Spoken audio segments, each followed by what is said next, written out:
கிறிஸ்துவுக்குள் அன்பானவர்களே, உங்கள் யாவருக்கும் காலைதோறும் கர்த்தரின் வார்த்தை என்ற நிகழ்ச்சியின் மூலமாக வாழ்த்துதலையும் வணக்கத்தையும் தெரிவித்துக் கொள்கிறேன். இன்றைய நாளுக்குரிய தேவ வார்த்தையானது 119 சங்கீதம் 4 வசனம். 119:4. உமது கட்டளைகளை நாங்கள் கருத்தாய் கைக்கொள்ளும்படி நீர் கற்பித்தீர் என்பதாக இந்த நாளிலே தேவன் நமக்கு தந்திருக்கிறார். உமது கட்டளைகளை நாங்கள் கருத்தாய் கைக்கொள்ளும்படி நீர் கற்பித்தீர். தேவ ஜனமாகிய நமக்கு, வேதத்தை வாசிக்கின்ற நமக்கு இந்த வார்த்தையானது மிகவும் முக்கியமானதாக உள்ளது. 119 சங்கீதத்தின் முதல் தலைப்பே ஆலேப் என்று போடப்பட்டுள்ளது. இது எபிரேய எழுத்துக்களில் முதல் எழுத்தாகும். மேலும் இதன் அர்த்தம் காளை முகம் அல்லது எருது முகம் என்பதாகும். தாற்பரிய பொருள் என்னென்று பார்க்கும்போது, அதாவது பணிவிடை அல்லது கடினமான உழைப்பு என்றும் பொருள் கொள்ளலாம். ஒரு காளையானது தன் எஜமான் சொற்படி கட்டளையின்படி பாரங்களை சுமந்தாலும் கரடுமுரடான சாலைகளிலும் சென்று எஜமானுக்கு கீழ்ப்படிந்து கடுமையாக உழைக்கிறது என்பதையே தெளிவுபடுத்துகிறது.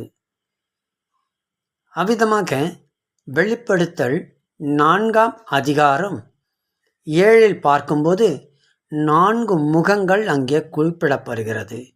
சிங்க முகம், காளை முகம், மனுஷ முகம், கழுகு முகம் என்று பார்க்கின்றோம். இந்த 4 முகங்களும் 4 சுவிசேஷ பகுதிகளை குறிப்பிடுகிறதாக காணப்படுகிறது. இதில் மார்க்கு எழுதின சுவிசேஷமே காளை முகம் என வெளிப்படுத்துகிறது. இயேசுவானவர் இந்த பூமியிலே அவருக்கு எஜமானாக விளங்கும் பிதாவின் சித்தத்தையே, பிதாவின் கட்டளைகளையே பின்பற்றி கடுமையான பாடுகளை அனுபவித்து கடந்து நிறைவேற்றுகிறார் என்று மார்க்கு குறிப்பிடுகிறார்.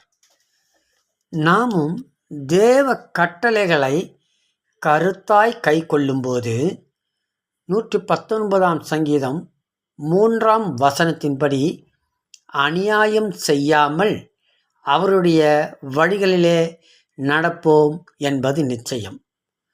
அது மாத்திரம் அல்ல, 119 சங்கீதம் முதல் வசனத்தின்படி வேதத்தின்படி நடப்பதால் பாக்கியவான்கள் என்றும் நாம் காணப்படுவோம். பாக்கியவான்களாகவும் நாம் காணப்படுவோம்.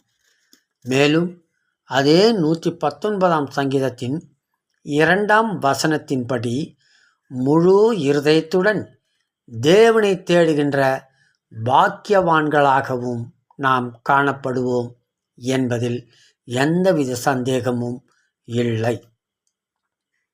அவரது கட்டளைகளை, உமது கட்டளைகளை நாங்கள் கருத்தாய் கை கொள்ளும்படி நீர் கற்பித்தீர்.